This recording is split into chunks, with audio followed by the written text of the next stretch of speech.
Welcome to the Creative and Code podcast. Welcome to the internet, my friend. Brought to you by ID Digital Agency. Kind of a big deal. Dive into the dynamic world of digital marketing, creative design, and coding with top experts, latest trends, and actionable insights. Let's get inspired and innovate together. It's showtime. All right, g'day everyone. Welcome to Creative and Code. I'm Jay Boston, Strategy Director at ID Digital. I'm Emily. I am the Digital Marketing Manager at ID Digital. How's it all going? Yeah, in today's podcast this is brand new for us, isn't it? First podcast ever. Yeah. Have you been on a podcast episode before? I have, back in the day when I was doing electric skateboard reviews. Yeah. I was doing a whole bunch of podcasts back then, and that's probably a good segue because this is going to be going on the YouTube channel that I used to have for that, and that's been translated into the Creative and Code podcast now. Do you think it's going to be the same audience? Well, I don't know. We'll see how they go. They'll see that it's We'll me, see. and they'll probably go, "Oh, what's he up to what's he now?" up to? It's been a couple of years. Yep. So this There is we go. it. So for those that do know who I am, hi. This is ID. We are part of ID Digital Agency, and you've been with us for 18 months. 18 months. Oh my God. I was like talking to some clients the other day and they were like, oh, we only met you when you'd started like a month in, and now it's like 18 months in. Yeah. And where's the time gone? Yeah. I don't get it. Mind Yeah. you've been running this for, 23 years? So where is that time gone? You're actually right. Yeah, 23 years it's been going. Yeah, and things have changed. Podcasts are the thing to do these days, so we're putting one together. Yeah. I think, really what we want to do with this is our audience is really other agencies. It's those that want to get into the creative industry. It's our existing clients and potential clients that just want to know a little bit more about what we do and, to stay ahead of the curve. Curve. Yep, we'll get that. Yep. I think it's just cool insights into some people that maybe you might not get to hear from. Having conversation with like our guest today. That's right, Her first Sally ever Hastings. podcast. And no one's ever heard about her, all these great insights of like her agency life. It's a weird thing, isn't it? Like she's put so much work into Adland and ads and creative. Got like so far up in these agencies. Yeah, but the problem is like, unless you're in the industry, you won't know who these people are. Exactly. It's a bit sad. That's why we're here, bringing those people to the people. That's right. The people behind the things that you love and enjoy about advertising. So I think that's going to be cool. And advertising these days, it can include websites and branding and advertising, TVCs, banner ads, AI. So everything. That's what we're going to do. So make sure if you haven't to subscribe to the podcast on whatever platform that you're using or listening to. And let's get into it. First segment that we have is basically what has happened since we did the last podcast. So since this is the first podcast, just have a quick recap of the last 23 years. Yeah, so today's the 5th of July, 2024. If we go back a couple of weeks, end of financial year's happened. It's a whole new financial year, which is exciting. New budgets are out with clients. We're figuring out how we can spend it and what they want to spend it on and to make sure they get a good ROI. How are you finding clients are reacting to the current landscape? It's busy. People, I feel like, haven't confirmed their ad budgets yet. I haven't had any budget changes across any campaigns yet. So I'd expect that maybe in the next couple of weeks that, it's like, oh yeah, surprise, all of our ads now have 20% less spend, and then next month they're like, but why are my ads performing 20% worse? And it's the spend went down. Yeah, and then they're double it then, and you're like, oh, okay. So obviously there was wiggle room. They just wanted to see, So it is a kind of a weird time, and I think people are starting to review all their goals, and there's work coming through, but then the existing clients want more analytics on the previous year, so it's chaotic. And you find too, the creative stuff is very creative, but there's such a big technical back end to it now. Oh yeah. Measurement reporting and analytics and making sure that we understand the user journey and where's the abandonment of that journey and how do we get them back. And I feel like people think crazy. that it's the case for me, obviously, I'm a marketing team of one, so I do it all myself, but a lot of times at bigger agencies and stuff, you'll have someone who just does the data and they don't ever touch anything to even do with the ads. They just look at the stats, and it's crazy that can be your entire job. It's just looking at how an ad is performing. I remember when I went to school, you had a multimedia degree, and that had That's crazy. everything in it. And now everything is so... It's probably 100 different degrees now. Yeah, it's all sectionized. Like you can do UI only, you can do code only, you can be an engineer. It's all very split out now, so which is a good thing. I think it just shows that the industry is massive. Well, exactly. And you really need to be specialised at things, and that's where we hire specialised people like Emily. Yeah, I mean the problem with that is that because everything's changing so fast. Like what I did at uni, I graduated 5 years ago, and like half of the stuff I learned isn't even relevant anymore. No, because it's like here. the industry's changed so much in 5 years that it's like great. Just Yeah, I remember I was doing claymation, stop photography. I love doing that. Yeah. Well, I mean, it's good because then you can go, oh yeah, I'm interested in this, or no, I'm not interested in it. But it's the kind of thing you're like, when you get into your career, you're like, great, there's so many things here that I could have like learned with all that hex debt. But yeah, totally. Anyway. And we launched our own website about a month ago, 6 weeks ago. So go check it out, iddigital.com.au. We spent a lot of time on that. There's really good case studies. Mammoth effort. Yeah, lots of search optimization. We're checking out SEMrush as well and making sure our authority score is climbing. And if you don't know what that is, subscribe. We'll tell you about that in upcoming podcasts as well. How many websites has the agency had over the years? How many have we built? No, like how many websites for us we've had? I think we're at 15 or 16 15. in 22 crazy. years or so. Because like AI is pretty much the buzzword at the moment, the last couple of years. And all the systems and platforms that we use, our website is on HubSpot. That's got AI built into it. And you've got to just keep innovating. You've got to keep changing because like I've seen other agencies that don't update their site or don't do it frequently. And and you can really tell that they're like a couple of years behind when you look at it. And you're like, why would I get you to build my website if your website's bad? Right on. Yeah, exactly. Yeah.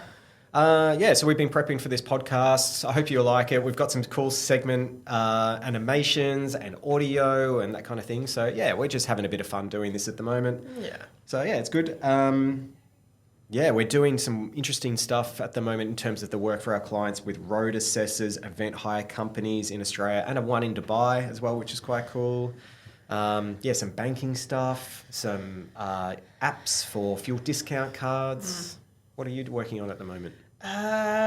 Bit of aged care. Yeah. Is coming through. Yeah, fuel. There's a lot of fuel discounts that have kicked in with the new financial year. I've done a lot of stuff for that recently. Yeah, you've done a bit of creative stuff, haven't you? Yeah. Modular home builder. That's one of my kind of newer clients, and that's a really interesting project. I feel like some of the other clients, it's stuff you know about, but with modular home building, it's just a complete world that I have no idea about. So it's same kind with of the road assessors. Like, who would have thought there's technology out there to assess pavement and the density of the pavement. And it's just amazing the kind of stuff that you come through with working in an agency. Exactly, the amount of like random knowledge you would have from all the clients you've had over the years, just having it all committed to memory. Yeah. That's pretty crazy. Wild. But so that's what's been happening. Let's get into the news. Good news, everyone. Uh-oh, I don't like the sound of that. This is the way. So in this episode, we wanted to kind of touch a little bit on some of the key trendy things that are going on at the moment within the work that we're doing. One of them is AI in web development. And if you are a web developer, if you're coding the back or you're doing integrations, there's a range of different software like Copilot that's massive at the moment. It's from Microsoft. And it does allow, like when you're coding, it kind of can predict what you're trying to code and will give you suggestions on how to finish that code, as well as if you're writing a particular rule or if statement or whatever it may be. I'm not a coder. I'm not trying to sound like I am either.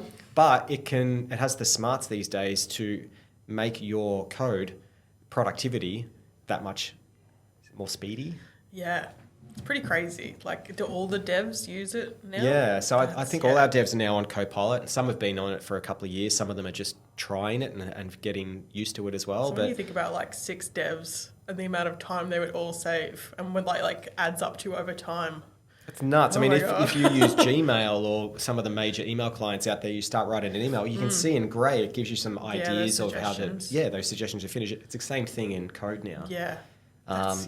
But then, ChatGPT and a bunch of other models as well, you can type into it, I'm looking to create a digital clock. It needs to count down from, Oh yeah, and it 2 gives you hours the of- code, doesn't it? out comes the code, and crazy. and that's a really good starting point. You'll hear with our guest as well that with most of the AI stuff that's out there, and I tend to agree. I don't know about you, but you might, that it's a starting point. It's not your end point. Yeah, I think that's kind of how you have to use it in this industry. Like if you let it be the end point, you're basically just letting it take over your Yeah. job. You need to like build upon it to give yourself some value. Yeah, in you the don't want to just be a industry. prompt monkey for the rest of your life. You want to take it exactly. and make it yours. And I feel think like it's if really you important. do kind of like take what it gives you, you kind of start to feel a bit shit. Like, great, I'm just like, I feel like a computer if I'm just producing all these really generic. Yeah, we've got to try and keep our things. humanity about us. Yeah, exactly. So if you are a developer or you've got a team and you're not using Copilot yet, go check it out. It's quite interesting. Wanted to talk a little bit about PWAs or progressive web apps.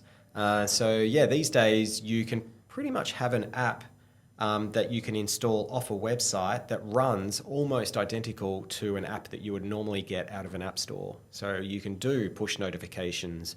You can have it installed on the app and have, I think it's up to about 50 kilobytes of data that gets stored locally on the app as well. So loadings or logins and things like that you can have there too. The way to know if it is a progressive web app, it's just a website. If you go to, for instance, Facebook on Google Chrome or Instagram, you'll notice at the top right-hand side of your address bar a little download icon. It's not where your downloads are, but there's a download icon. You press that, you click install, and it creates a version of that either on your Apple or your MacBook, basically, or on your iPhone, which is pretty cool. And I think it also works on the Android software too. So an example, one of our clients, we've done a progressive web app for them. If you go to unitedpetroleum.com.au and you click on to go to their service station locator, that service station locator is a progressive web app. You press the little download icon, it'll install it as a bit of software onto your computer or as an app onto your iPhone. So I might show Emily. Can you send push notifications through that? You can set it up, and you need to use something like Airship, which is a push notification sender, to set that up. It's pretty cool. Like when you think about the marketing potential of that for not much more effort, like you don't have to build a whole app and you can send people like push notifications. Yeah. There's so much potential for what could be done with that. Yeah, so we noticed that a lot of people just want to find the nearest service station. So when you go to this link, so servicestations.unitedpetroleum.com.au, you'll notice up the top, up here, I'm just showing Emily, you can see that little icon. You press on that and you hit install, and you'll see it's now created a little bit of software for you. That's awesome. And if you close that down, you'll find that it's likely, it's there in the as Chrome apps. You can drag it in and you can check out the nearest go. location near you. Progressive web apps seem to be something that a lot of companies are going for, simply because then you don't have to have an Apple developer account or a Google Play developer account. And you don't have to push app updates to the App Store. It'll just go through it's like an inner browser app. It's pretty cool. How does that affect like the development time of it? Good question. It radically improves it. Obviously, you don't then have to have something like React Native that will compile it into the different App Store requirements. You can just do it in a web-based HTML structure, which is really cool.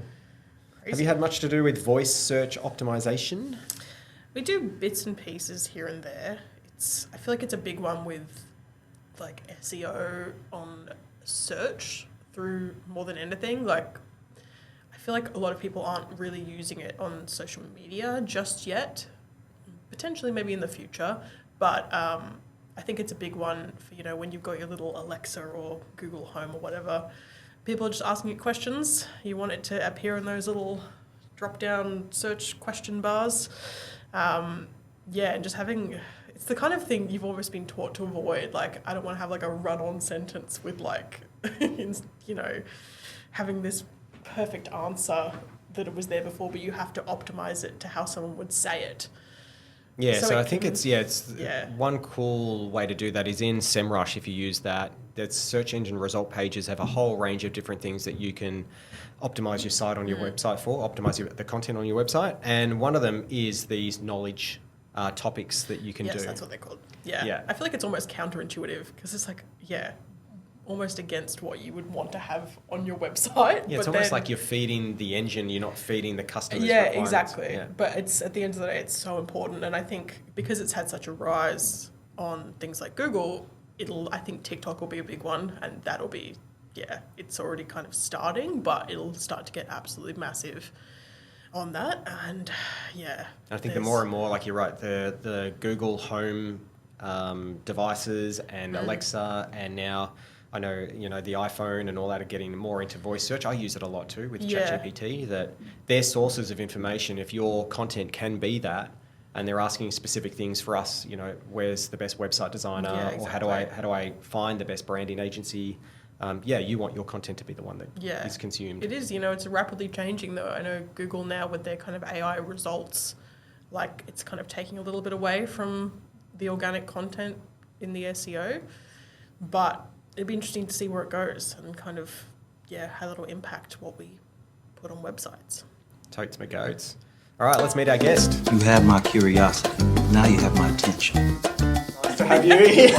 Isn't this weird? I know, it is Because we're weird. cousins. It's a bit strange to be saying all the questions that I kind of know about you already. We can pretend for the purposes of today that we have never met. Yeah, Hi, exactly. hi Jay. Nice to meet you. Bring this a little bit more close. Yeah, nice to meet you, Sal. Yes. We used to, it's funny, like our upbringing with good old granddad and grandma, Yeah. we only really saw each other during Christmas times, didn't we? Yeah. Yeah. Well, maybe a few times a year if we were lucky. Yeah. Yeah. But it was good because when we got together, there was so much to talk about at the same time. Yeah. And then, like, in the last 10, 15 years, we touch base and you're like, you still doing websites? Yep. You still doing the, agency land? You're like, yep. But then recently that changed too. It did. Yeah, it did. So let's go back anyway. Yeah. I want to find out about that incredible journey that you've been on so far. And it all kind of started at Glen Waverley Secondary College, didn't it? I did go to Glen Waverley Secondary College, yes. It was an interesting place to be. Yeah? What was Yeah. it like back in the day? I don't know. My high school years weren't really good years, I don't think. No? I think I didn't really like school very much. Did school like you? Were you in the in crowd? No. No? No. I was in the misfits crowd, I would say. Yeah, Same. we had all sorts in that. What about you, group. Emily? Were you in the Misfits? Or? I mean, we were like art geeks. Yeah. Oh. It's like, it wasn't a great crowd. I mean, they're still my friends to this day, so clearly it worked out. But, Yeah. I feel like that, it feeds through. I feel like it makes you a better artist to have like a bad past. Yeah. If you're like really cool in high school, you can't be like a good artist. Yeah, you can't get I deep. think that's not how it works. You've got to get the pain and suffering in there somewhere. Yeah, that's what's Yeah, important. but I did really like doing art at school, and I did art and graphic design. It's back when we were at school, because you're 2 days older than me. 1 day. 2 days. I'm December 6th. I'm December 8. Yeah. And then my wife is December 7. Yes. So kind of weird. Oh. But we were just getting into Macs, MacBook, not MacBooks even. It was like, what were they back then? They were big screens and they had 3D stuff on them, but it wasn't all that good. Had Photoshop. Yeah, were That they was big there. towers? What were they? The G8 Oh, towers yeah, or yeah. something? God, I'm going back now. But I remember the Photoshop that we had at high school. The big thing was that now you're allowed to have layers. So Yeah, it was massive. I think the first ever Photoshop I had, you couldn't have layers, and whatever you did, that was what happened. You I couldn't remember you undo try and it. save, and it would like do that little Apple. The wheel of death. I think they call it. Please say. Yeah. Yeah. So, things have obviously moved on a lot since then, but good grounding years in terms of creativity, I would say, and not so much in... And look, school wasn't awful, it just wasn't my favourite time. I think my favourite time in life began after school. Gotcha. Yeah. And that's when you left there, and it seemed like, was it your first job at Badger as well, where you went Oh, on? wow. I mean, that was my first job that I'd like to put on my CV. Okay. What was your crappy Well, hang on. Yeah, job? you're like, what was like the Wow. first? did you do work Yeah. experience at school? There must have been like a bad one. Work experience, I decided to do the easy way out and contacted my primary school and went and taught art. Oh, So and you've been not- arty from day dot, Yeah. basically. Always, get but it. I didn't do that because I wanted to be an art teacher. I did that because I didn't really want to be reaching out to businesses. yeah, that's fair. And it was a fun time, it helping the worked. kids paper Yeah. mache and stuff. It was good. the work experience thing was not fruitful for me at all. But did you do something fun for your work experience? In year 10, I went to a special needs school. So it wasn't artistic or anything. I was just, I'm like, throw myself in the deep end, see what it's like to look after those kids that need a bit of help. Yeah.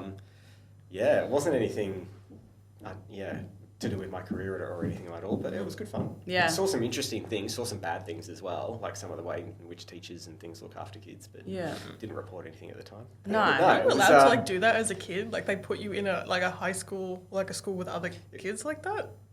Well, it was just special needs kids with all different types of disabilities and things, but it was almost as if like where it was. This was Glen Allen School. I don't know if I should mention it, but we'll beep that bit out. Yeah, maybe. But it was some of the ways like that I saw them like feeding the kids and like the graphics and like they loved art, which was really cool. I remember them, music and they're all very artistic. But it wasn't anything that I from a work experience point of view that I took elsewhere. But even things that consciously you don't take elsewhere, they are within you and you do take them. Like, kind of strange that every part of my life has kind of somehow manifested in like, I'm going to jump forward a bit here, but when I became an advertising creative, you'd constantly be mining insights and like things we can all relate to, and like we'd be throwing around ideas in a room and someone would say, oh, that time I got that parking ticket and I spoke to that really rude parking inspector, well, I told him to boop, F off, and I did this hand gesture, and so everyone knows about the hand gesture. I'm like, the hand gesture, and then suddenly you've got an ad about a hand gesture. Yeah. And so, everything, whether it be good or bad, does feed into your creativity. I'm sure even something subconscious in your time with those special needs kids has somehow found its way into your creativity. VMCH, they have like a disability section. Maybe there's some there could be a little bit of my history in there for sure. Yes, one of our clients. Oh, there you go. Just some insights to clients' needs and businesses. Yeah, I mean, that's being on the other funny, side. Like even recently, we've been doing a logo for a fostering care organisation, and we've been trying to come up with ideas. One of them was a dandelion. Oh yeah. Because when you're young, like it comes out, it's very quick to grow, and its pollen goes everywhere and grows other things, and it's inspiring. And who would have thought like a weed basically could be the brand of a big organisation? So it's weird. Like, and that took me back to when I used to grow them. Grow them. Used to blow them, grab them, blow them, and then make a wish. And and that's that part of the dandelion experience too. So it's weird. Like wherever your upbringing is, I think, has a big influence on how and what you think about creative too. Like, have you seen that in some of the early stages of what you did? Yeah, absolutely. Yeah. And actually, I'll keep jumping around here a bit, but my art practice now that I'm doing art full time is very much tapping into exactly what you're talking about. Like, I remember holding dandelions as a kid. That's cool. And so you kind of delve into that, and that kind of, helps bring up new memories. And I think nostalgia is a really powerful tool. Totally. Yeah. And there's so much in it. And do you have reoccurring dreams every so often too? Like, can you remember? The only reoccurring dreams, I'm going to sound like a negative Nancy here. I feel like I've done this to you twice. But the only recurring dreams I've ever had have been nightmares. Same. Yeah. Mine's like running through Egypt, being chased by Egyptian police. Wow. Hiding behind some kind of spice bucket. Yeah. And then, I'm safe, and then they grab me and I wake up. Wow. And I have it all the time. Yeah. I don't know what that means. That can't be good. No. It could be another I think what it means is don't go to Egypt. At least for the foreseeable future. Maybe just hold on that one until you're a bit older. Yeah, not great. Is that what sorry, you go. Is that what inspires you, like that kind of nostalgia when you think about the kind of art you create? Is it like just thinking memory like that, and then you kind of piece together the bits? So I'm just thinking about like your frog in a pond kind of artist. Like, I really like that one. Like, is it just thinking about that, and then you kind of picture a scene in your head, and then you just paint it? Yeah, kinda. It all started, when you want to become an artist or you want to be creative, and this works for photography or music or art or anything. Is people say you've got to find your voice and you've got to find what makes you unique. Mm-hmm. So when I quit my advertising job and I started painting full time, I was painting every day. I'm like, I'm going to find my voice. I'm going to find my voice. I'm going to find what it is I'm supposed to be doing. And I just painted into it. And eventually I painted this picture of Steve Irwin holding a killer python gummy lolly instead of an actual snake. And it went a bit crazy online, and I thought, oh, maybe I've tapped into something. And then I thought about all the lollies and like ice creams and chocolates and things that I love. I'm like, well, I could actually picture these like they're real in real life. And that's kind of the little seed, the little nugget that everything now has spilled out of. And so, yeah, frog in a pond was one of my favourite desserts as a kid. So I'm like, well, what if the frog was in a real pond? Yeah. Maybe a little bit radioactive looking, but what if he was real? And then so that now has just fed into my art massively, and that's what I imagine. I imagine that these characters are real, and what would their little backstories be, and where would they live, and what would they be doing, and It's probably a good way, like if you're listening, go and have a look at Sally Hastings art.com.au. That's it. Yeah. And go check it out, because even, like, we're jumping all over the shop, but when I went to the gallery opening at Revolver, which is an awesome space, by the way, just having a look at a gummy, there is so, like, it's transparent. Yeah. So for you having to draw that and have to think what's underneath it, it's all painted. Yeah. That's got to be pretty mind-numbing to... It is really hard, but I think the harder the thing that it is to paint, the more, what's the word, meditative it is.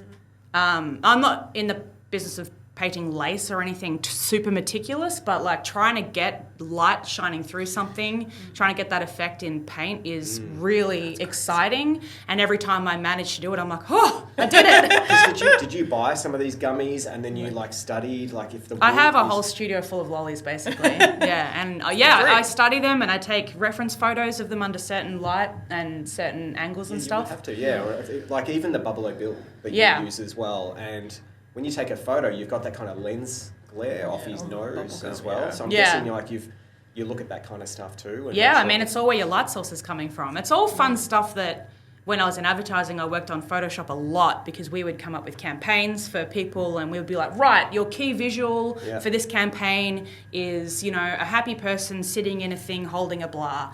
And you could never find an image with the happy person sitting in the thing holding a blah. So quite often you'd comp things together. And actually that's what I do in my practice. I'll like comp together things so that I know what the layout is, and then actually the way it looks and where the lighting's coming is all kind of made up or, you know, reference that I found. It's not necessarily, because you can't ever get everything cohesive lighting and whatever, you know. No, exactly. And that's where, like, I was just listening to you and what you've been saying about the fine tuning. It reminded me of Grandma and how she used to do that cross stitching or whatever it was, you know, the thread work. Yes. So I think, there must be an artistic thing going on. I think there definitely is. We're in a similar field, and then Grandma, and on my side, my papa was an artist and he did all the painting. So yeah, I think there's a bit of blood going through there. I think it always is in families. Like, my family's kind of the same. There's no one in, like, science, doctors. Like, there's either, like, a doctor family or an art family. I feel like you've got one of the two.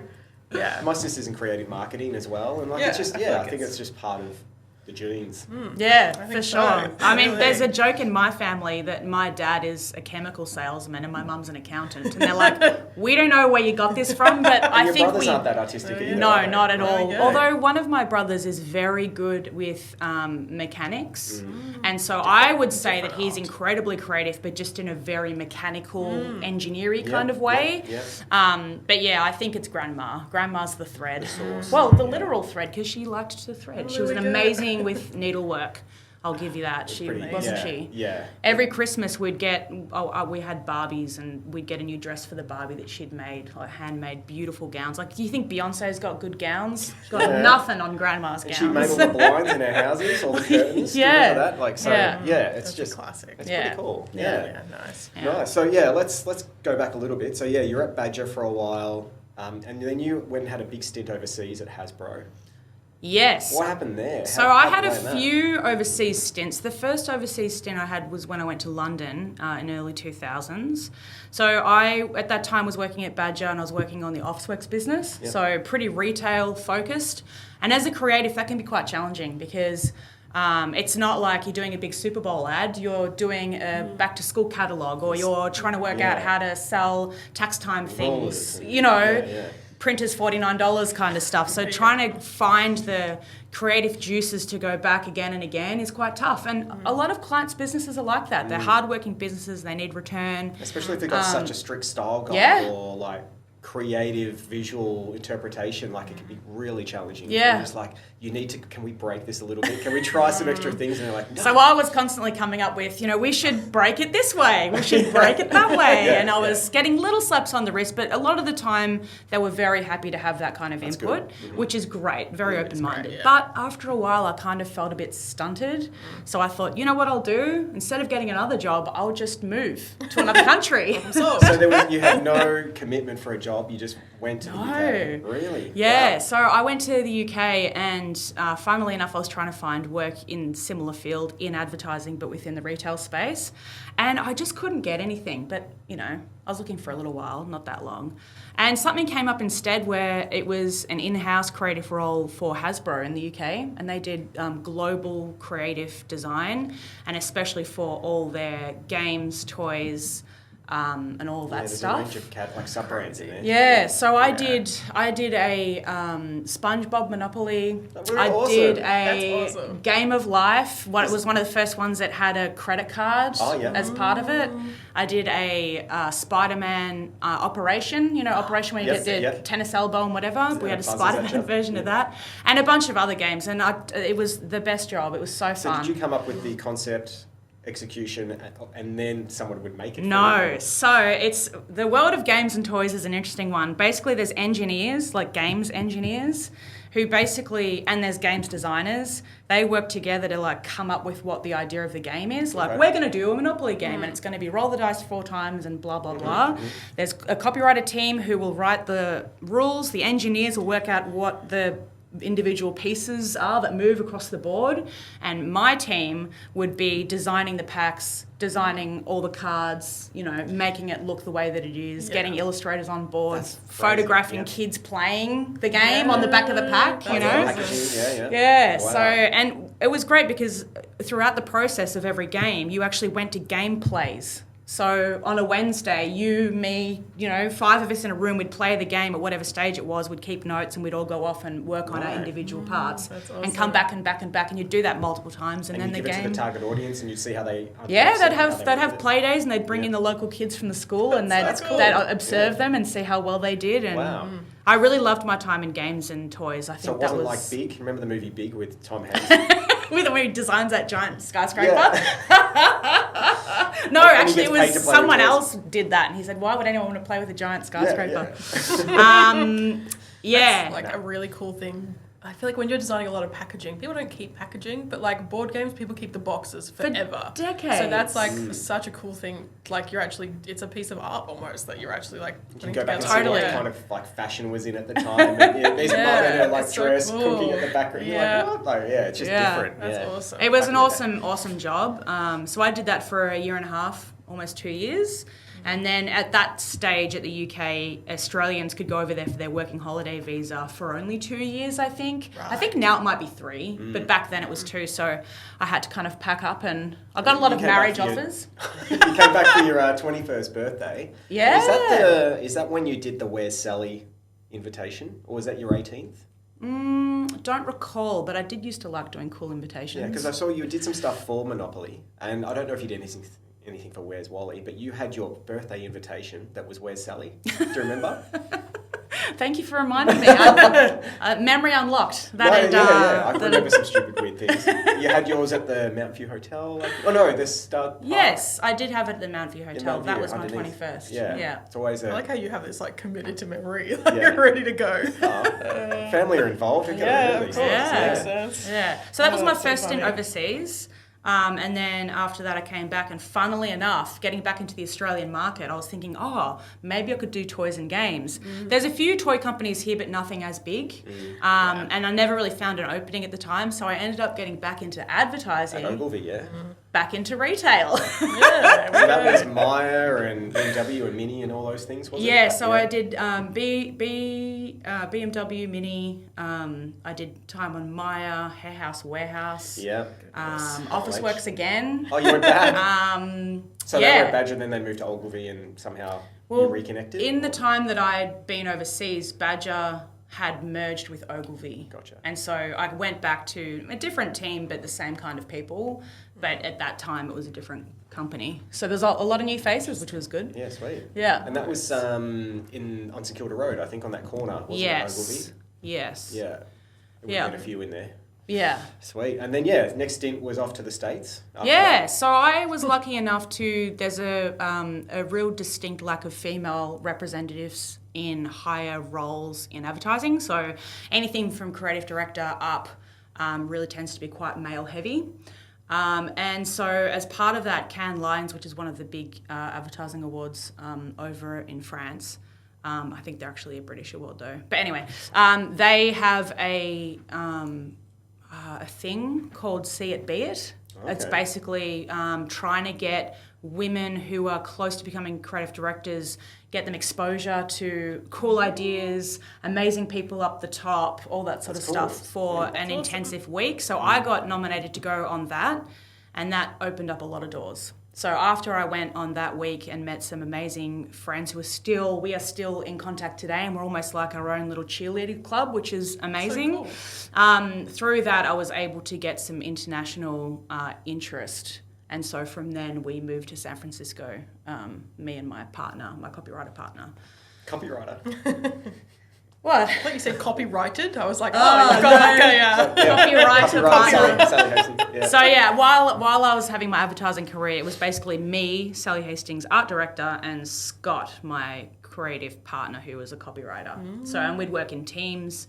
They would give a brief to us, and we would work on it together from ideas perspective. And then, as the idea goes further down through the funnel, and you get closer to producing the idea, Scott would be in charge of, the script and the copy in the ad, and I would be in charge of how it looks and the mood board and working closely with the director and the cinematographer on how we frame things up and all that sort of stuff. So, dream team.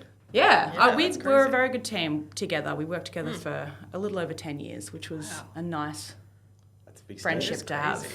Yeah. And that's in the States. Whereabouts in the States were you? San Fran, wasn't it? We're in San Francisco, Yeah. Yeah.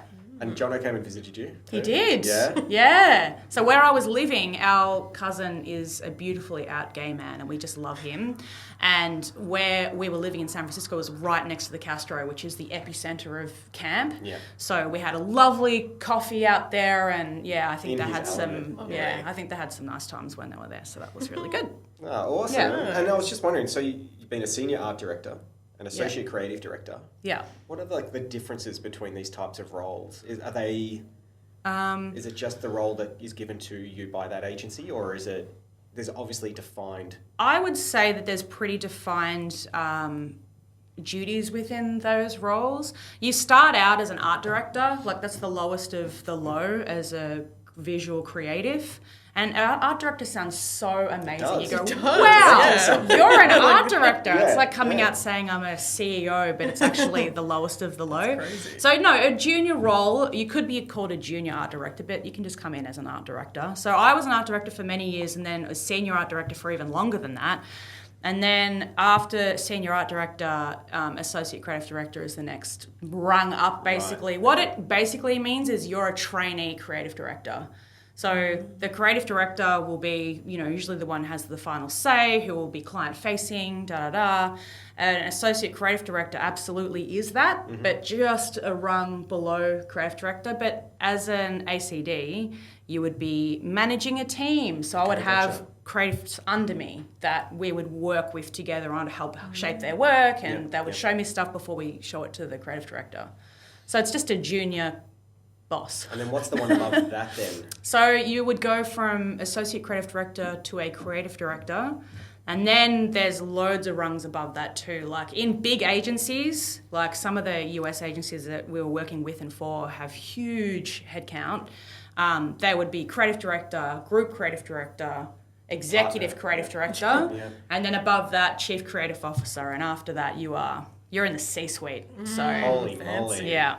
Goodness me. But I never really wanted to climb. I think that you can be You a wanted the creative climber. part of it. Yeah. You can be a climber, but the further you climb, the further away from the work you get. Well, exactly. Yeah. And I've never really enjoyed that. The part of it that I love, the job that I love, is the work and being creative and working with the team and the meetings and stuff I didn't love as much.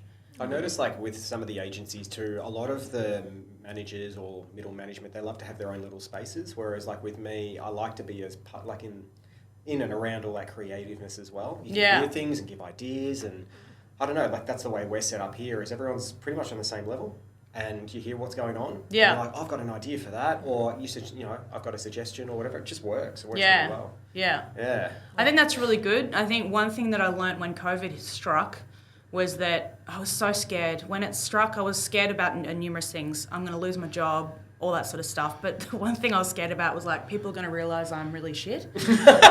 And when you're not in a room, you can't charm people. Like, you're submitting the work and the work is yours. And I thought, oh no, this is the moment. They're going to tap on my shoulder and everyone's going to realise that I can't do this job. And it turns out I can do this job.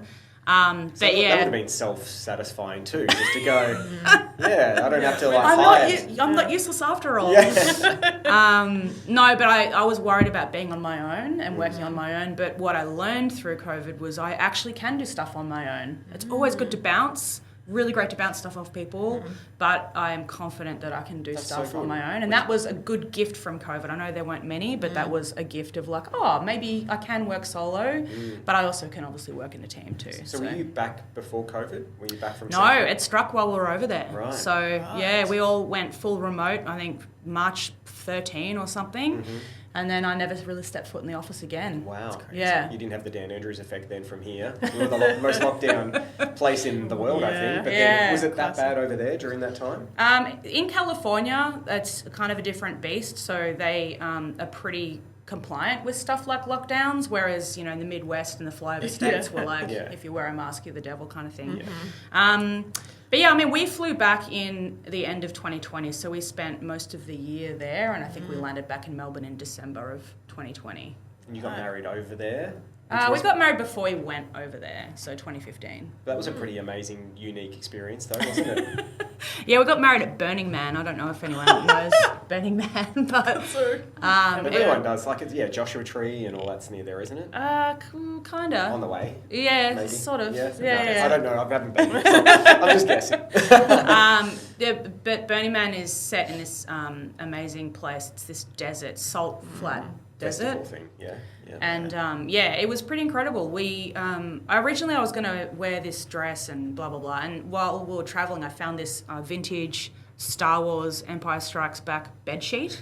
No way. And I thought, you know what? This is going to make a great wedding toga. So I actually got married in a Star Wars.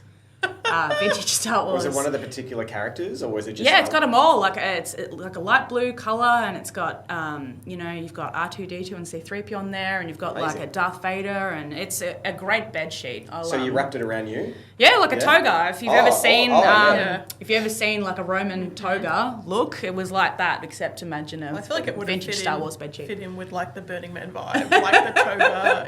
Yeah, it was a better choice. When it was happening, they came over and embraced it, and. I mean, there's lots of weddings there. You see it quite a lot, so the novelty does wear off. But it was great. We had our little neighbours that were camping next to us that came, and it was a really good day. Real. I had champagne. Someone made steak. It was great. Bloody hot, was it, out there? It wasn't too bad. It's hot during the day, very cold at night, like a desert. How long were you out there for? Goes for about a week. So Full on. Yeah. Just backtrack a bit. When you talk about over COVID, where you kind of learned to work by yourself for the first time, did that kind of inform your career change? Is that like proving to yourself that you could actually exist outside of it? Yeah. I think a little bit of that, absolutely. The thing that really informed it was COVID, but just in a different way. We were all stuck. We all had nothing to do. We're all watching movies together and watch parties and whatever else we were doing and putting filters over our Zoom pictures. And, I was a potato quite a lot. I had spare time and I thought I used to love painting. Maybe I should order some art supplies. Yeah, cool. Oh wait, so painting is like a more recent development for you? I've painted ever since school, Yeah. but I had honestly a 15-year gap. That's crazy. Or longer. Like Yeah. with the quality of your work, I feel like it's something you'd think you'd been building up for that for like so Thank long, you. but then it's crazy to think that you just like picked it back up and then we're like, Yeah. this is it. I think that if COVID hadn't have happened, I don't know if I'd be an artist now. Interesting. I think the great pause or the great reset, or I shouldn't say that because that's going to make people think that I'm a sovereign state person. But the space that you have when the world goes to shit makes you question everything, and it made me go, do I really want this career? Because I was pouring everything into my career, everything, like every heart and soul, every fibre of my being was going into that, and I thought, what if I like took that energy and put it into something else? And that idea percolated over 2-3 years before I did anything about it. But the feeling was there, like, is this right? Is this what we're supposed to be doing? Am I supposed to be behind this computer all day? Don't know.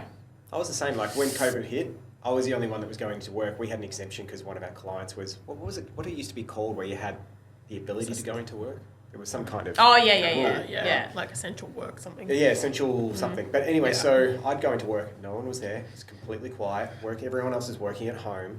And I was looking, like, there was dead streets. I'm like, this can't be good. Like, I've never seen this before. And I'm like, I reckon I'm going to put myself into like an architectural kind of phase. Yeah. And I designed a house that I thought I would get a block of land somewhere we are, and we'd move out to the middle of nowhere. If this COVID thing's going to hang around forever. Yeah. Like, I'm going to set myself up and have an office space and have the kids in like a kid's wing, and then the like, pool, and set it up so you can just live off the land as well. And so it's amazing. Like, you triggered to go creative. I triggered to try and be more, I don't know, emergency evacuation of where I was. And what about you? Did you try anything else, Emily? Yeah, I did a lot of baking. I think I almost like baked myself out. I just did so much baking, which that sounds weird when I say it. Maybe like I did so much cooking and baking, and then like one time I just like randomly made an entire like Indian feast of all this food. Just for you? Yeah, I like made the naan bread. Like Yum. my That's family. amazing. Like I did this Next whole time thing. you do that, I'm coming over. This me is the too. thing, right? I did so much over COVID, and then I don't think I've cooked for about a year. Like I just stopped. I was like, I've done it now. I just reorganized the pantry a bunch. Just like really boring. It's weird. I don't think that's boring at all. But I think it really brings out what you're passionate about too. Like when you've got nothing to do, what do you do? Well, exactly. That's the thing. Yeah. Yeah, it is a weird time. I mean, did it also make you realise, like I read on your website that you said you were kind of jaded from advertising. Like when you are kind of sitting in your mindset like that and you're like, do I really like this career? Does it make you kind of realise how jaded you actually are? Like, is that what kind of made that realisation come to a head? Yeah, definitely. Like what ended up happening is I got the art supplies. I stared at them for months, didn't do anything. And then one day I was like, right, I need to take the pressure off here and paint something once a day, and it just has to be something you find in the house, and only spend an hour on it and don't show anybody. So I thought, oh, great. So I painted some really bad bananas. I painted some really bad shoes. I could show you. I've got pictures of them somewhere. I painted just a bunch, and I thought, I don't have to show anybody until I start feeling good about it. And about 10 paintings in, I'm like, oh, I might show my husband this. This is pretty cool. And then it just, And what do you say? grew. You're like, damn. Like, Damn. yeah. But what ended up happening is I started painting Bubble O Bills because I just love him. And so I started painting some Western scenes. And what I'd find happening is my office was in the same place I was painting. And so I'd be sitting there on a call and I'd be listening to some inane meeting, or someone would be giving me feedback that I didn't agree with or something, which happens. But I was like, ugh. And I would just constantly stop looking at the screen and my eyes would sort of dart across to the canvas that was waiting there. And I'd think, I'd rather be doing that than this. Yeah. And that feeling happened for months and months and months. Was this when you were still working at Deloitte that you were doing this? That's when I was working at Deloitte. Yeah. So we when we came back after COVID, we were working remotely for Venables Bell and Partners, which was the agency we were working for in San Francisco. And we were doing that. I was working remote on Pacific hours for almost 2 years. So I was starting at 4 a.m. every day. Wow. So it much was worse. it was really bad. I think it was bad for my health, my mental health, my physical health, everything. Like, it was a good job. The people I worked with are absolute legends. We did some great, fantastic work. Worked on Frito-Lay and, like, did some amazing Reebok, worked with Cardi B, did some so cool. great stuff, like work I'm proud of, Yeah. that I'm still proud of, even though I'm not doing advertising anymore. But those hours were just deadly.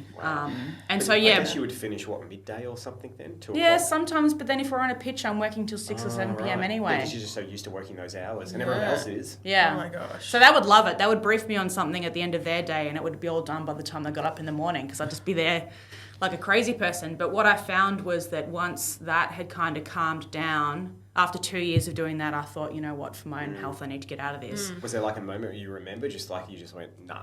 The final piece of client feedback, you were like, no, this is it. Like, I had wanted Make to the get logo out for a bigger. while. The money was quite good, so I didn't really think that was smart to get out if I didn't have something lined up. But my creative partner rage quit.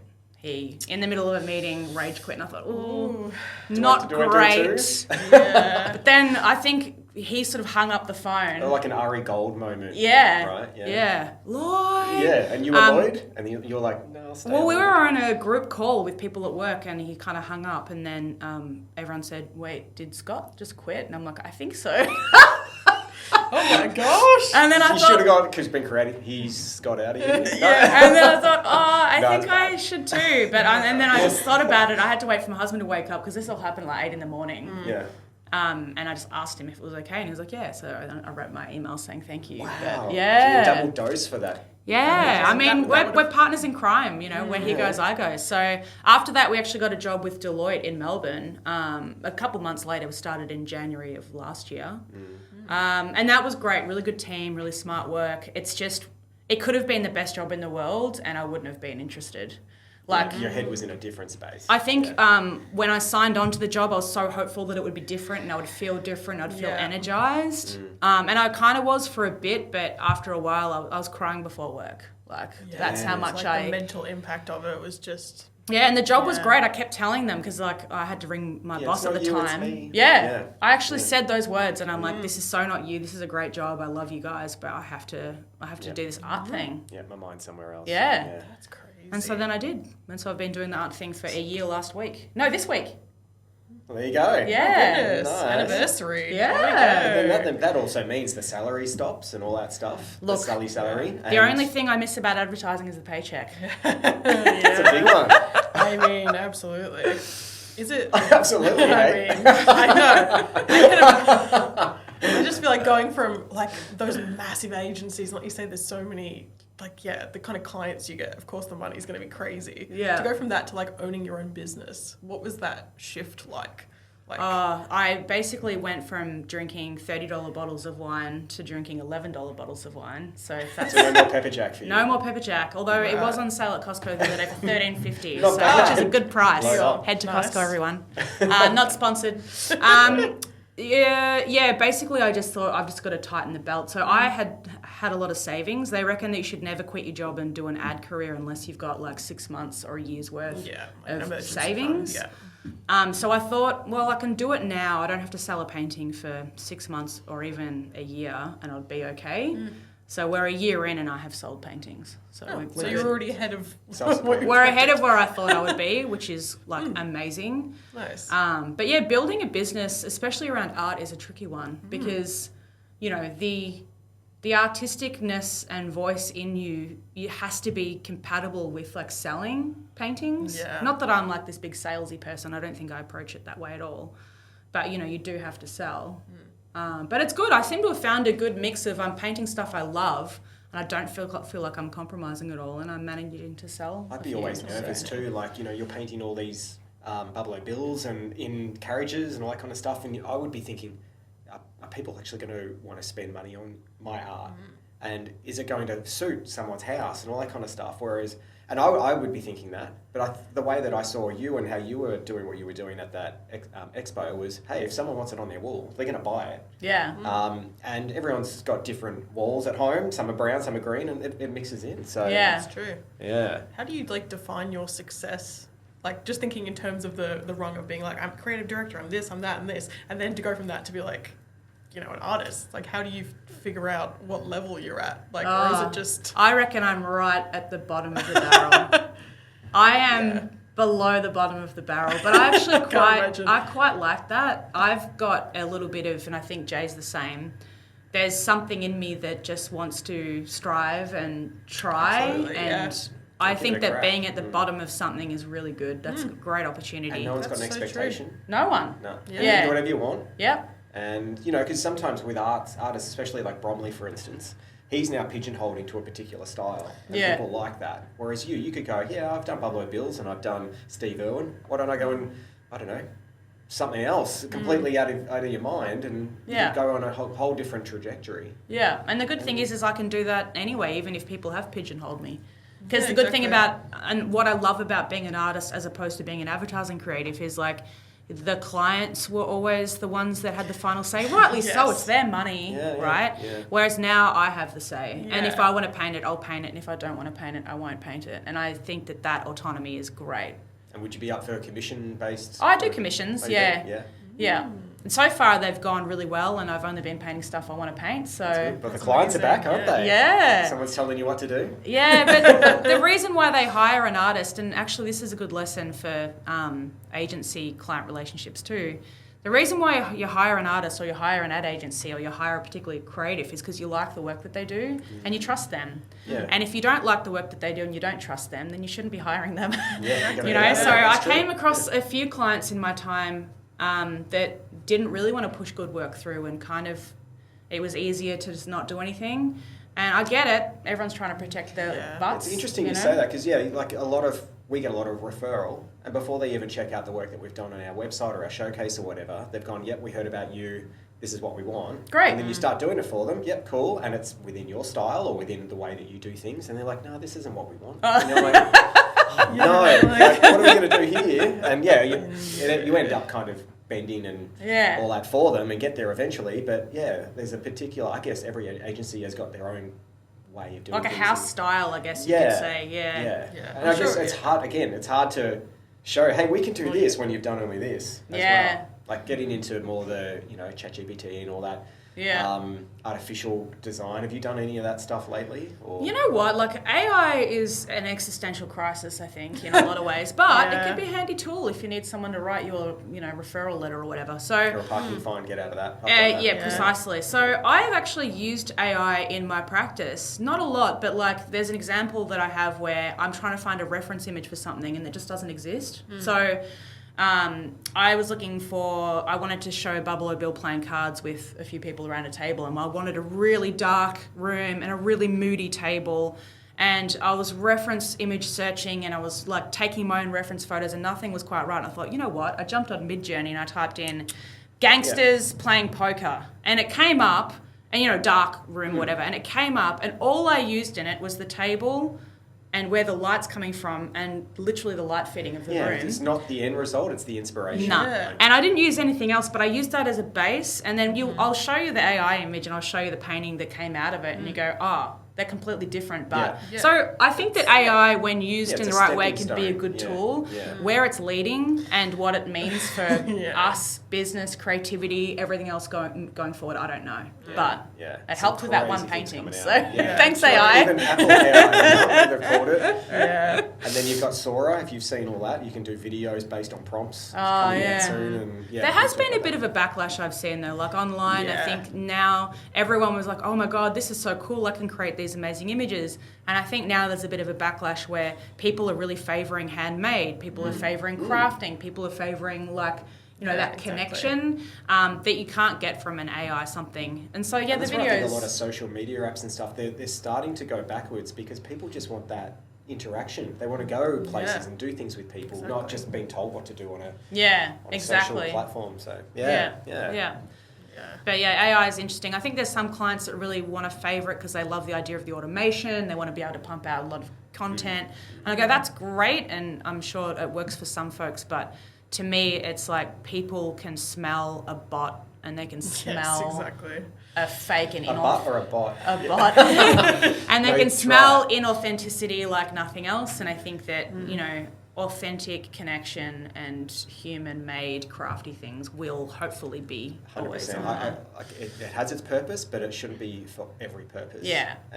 Especially not in creative. I think it can get you, like you said, to a place that you like to be inspiring or part of a brainstorming exercise or whatever, because it'll go, ooh. Yeah. But it shouldn't. I don't think I've ever had a prompt or a response that I've used completely. Yeah. I think that's like where it divides like people who are creative using it and people who aren't creative. Because the people who think like this is brilliant, it can do everything for us, they're not creatives. They don't understand like how you can use it to build. Yeah. But like when you're creative and you get it, you know that that's not what you want and you know how to build upon it. And yeah, I think it's an interesting like divider, especially on the internet when you hear people talk about it. It's like, I can tell you've never photoshopped anything and you just like think this is the best thing ever, and it's it's not the be all end all.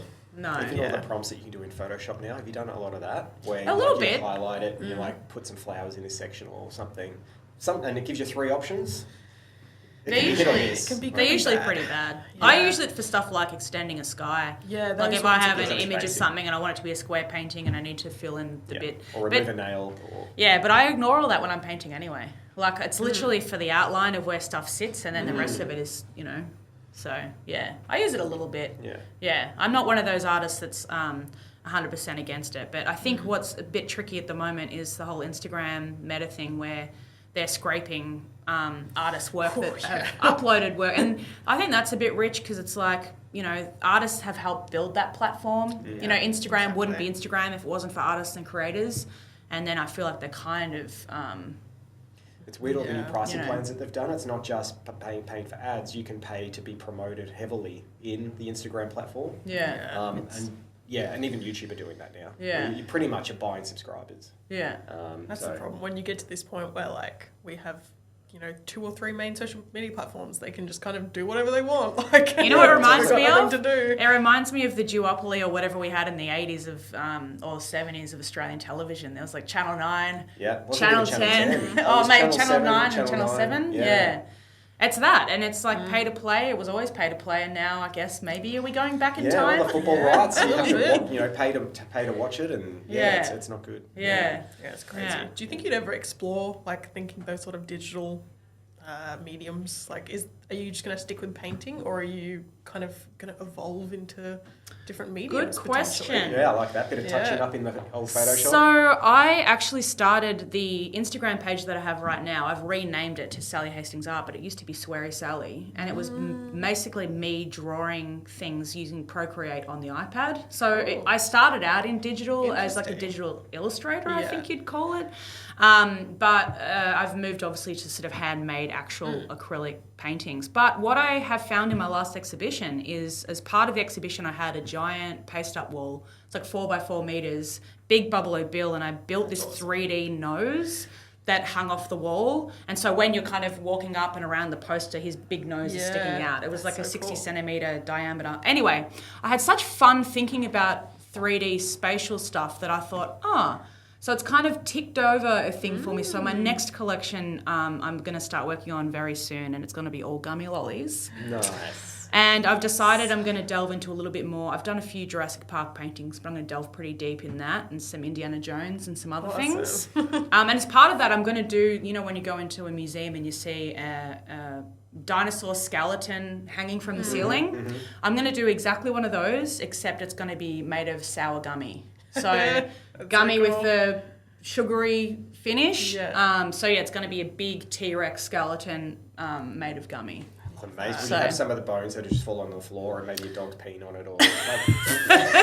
I mean, if so, it would have to be a real dog because it's 3D. Yeah. So I'm going to have that hanging from the ceiling of my next exhibition. Yeah, that's so cool. Yeah, and I think that stuff is just cool and silly. The sillier, the more into it I am. And you've obviously got a lot of childhood kind of nostalgia that is getting into this. Is that as well something that you've kind of got back into? Yeah. For sure. And like even when I was an advertising creative, I would often say, hey, remember, blah, blah, blah, we should do an ad about that. And so I'm basically just doing that, but with my own art practice now. It's like, remember that cool thing? Like, I love the triggering. You go back and you're like, and then you go back into that time and you remember what age you were and you had no no responsibilities, and you didn't worry about what was in your bank account or anything. It was just every day was just different. Yeah, for sure. Yeah, so I think there's a lot of fun to be had there, and I don't know, I'm into surrealist stuff and pop art and, you know, bold colours and Australiana. I love delving into Australian kitsch. I just think that there's this weird collective, I don't know, this weird collective Aussiness that we can all get behind. That kind of transcends politics and all that. Like to see an Australian landscape in Steve Owen, I mean, who can be unhappy about that? So, and a frog in a pond. Yeah, exactly. The lollies feed into it so much. You don't realise like how much of Australian culture is just lollies until you like see your art and you're like, oh my god, like all of these are so iconic. The wagon wheels, remember those? Yeah, I've done a wagon wheels painting. And you might have seen the spearmint leaves. They're coming back as well from Alan's lollies. They're bringing them back in. I might attempt to paint some of them soon, actually. I've always avoided it because of the sugar, but I need to get over that. The spearmint leaves, that'd be good. Because I'm sure you'd have to do a couple of samples. And, of course, that's how it works. Yeah. We're on to our speed round. Do you want to get that open for us? What we're going to do is every guest that comes on, we've got a speed round. It's just A or B, basically. Oh, yeah. And it's just like, what do you think? Don't have to go into a lot of detail. Incredibly fast. All right, go for it. Okay, speed round. Creative or code? Creative. I feel like that's an easy one for you. Favourite design tool? Oh, I'm not choosing A or B? Favourite design tool? Yeah, Photoshop. It's speed Figma, round when you whatever. just I don't know, Photoshop, I guess. paint maybe. Favourite website? Oh. I don't know. First one that comes to What do your you head. use for like inspiration? Like where do you get your reference images from? Maybe that's a big one. I don't know. Always Unsplash. different. Yeah, it could be Pinterest, Unsplash, a million places. Okay. Yeah, I have a very big bank of that stuff because of advertising. I would be finding reference images for stuff all day long. Yeah. So in my mind's eye, I'm like, oh, I need to find that thing. I need to go to that photographer's website and da-da-da. Yeah. There's Just not have one it all website on. you go to every day, other than like a newspaper. That's or something. crazy. So many sources. Wow. Okay. Interesting. Hours per week that you work? Ooh. 40, 50, 60? Just your usual. You're not going over too hard. No. Probably a nice change from Yeah. the old days. What is the first app you open every day? Ooh. Probably TikTok or Instagram. I'm a bit obsessed with that TikTok thing. It's horrible. Like you're scrolling and you look up and it's 1 o'clock. You're like, oh my god, better get some sleep. It's risky. Coffee or tea? Neither. I'm the same. How is that? Wait, what do you drink instead of coffee or tea? Water? Wine? I've got the Jesus approach. It's either water or it's wine. I love that. Dark mode or light mode? Dark. Mac or PC? Mac. Work from home or work from office? Home. Cats or dogs? Cats. Favorite font? Ooh. I don't know. Helvetica. Don't say Comic Sans. Papyrus. Design or spec? I don't know what that means. A specification. What do you prefer doing? Design? Yeah. Good answer. I feel like this makes sense. Design. Yeah. What's your favourite snack while working? Oh, any Allen's lollies. Maybe the bananas. They're pretty You good. ever work on Allen's? Yeah. No, never. I probably wouldn't Sponsorship. paint them if I did. Yeah. Yeah. I'm sure Too they're many, nice like, people. Memories and You just get jaded. Although I do shop at Officeworks a lot, so I didn't get too jaded the with that. canvases. And, Yeah. Gotcha. Pineapple on your pizza? Yes. Summer or winter? Summer. City or country? It depends. I live in the country now and I love it. I'm a city girl at heart. Interesting. Yeah. But I you're would say the not same thing. particularly far out of the city, right? You're like an hour and a bit away. An hour and a I half. feel like, yeah, that gives you like a nice in between. Yeah. My brother's the same. Lives in the city. Works. Oh, his holiday house is in Ilden, Yes. so he's probably got it flipped around, doesn't he? A bit. He works in the city a lot. Yeah. So yeah, he's probably half-half. Yep. Yeah. Final question. Would you rather travel into the past or travel into the future? Oh, that's a hard question. Yeah, come on, Doc Brown. Where are we going? I'm going to sound like a doomsday person, but I don't know what the future holds. Is it going to be a really good place? I hope so. And I feel maybe like it's... that's wishful would you thinking. Maybe pull it's the good- safety switch and go backwards? Yeah. And you kind of know what to expect. Yeah. Are you going to take the risk or are you going to go safe? I reckon let's go into the future. Let's be bold. Yeah. I like Yeah. it. Nice. I'll have a smile on my face and hope for the best. With your Star Wars sash on. With my vintage Star Wars toga bedsheet. There you go. Yeah. No, thanks for coming in, Sal. That's it. Thanks for been having awesome. me. Did you have fun? Yeah, it was good. Yeah. Sorry I jumped around a bit. You might have to re-edit it. No, that's all right. Oh, of course. And a final plug, sallyhastingsart.com.au. Yes. And is there anything else you want anyone to know?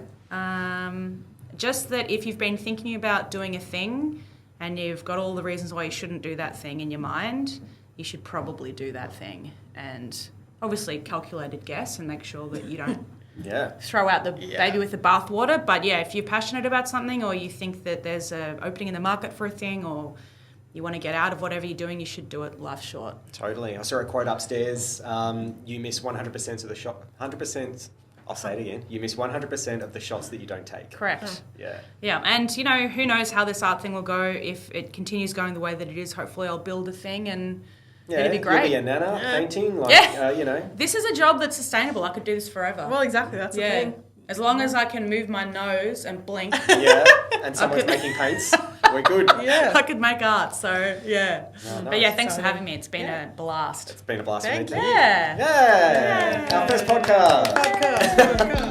Thanks for tuning in to the Creative and Code podcast. That's all, folks. We hope you enjoyed this episode and found it as inspiring and entertaining as we did. Remember, there are plenty more episodes to explore, so make sure you keep listening for more creative insights and coding tips. A big shout out to our amazing sponsors and the team at ID Digital Agency for making this podcast possible. Got a story to share or want to be a guest on our show? We'd love to hear from you. Send us a 2-minute or less audio clip to creativeandcode@iddigital.com.au.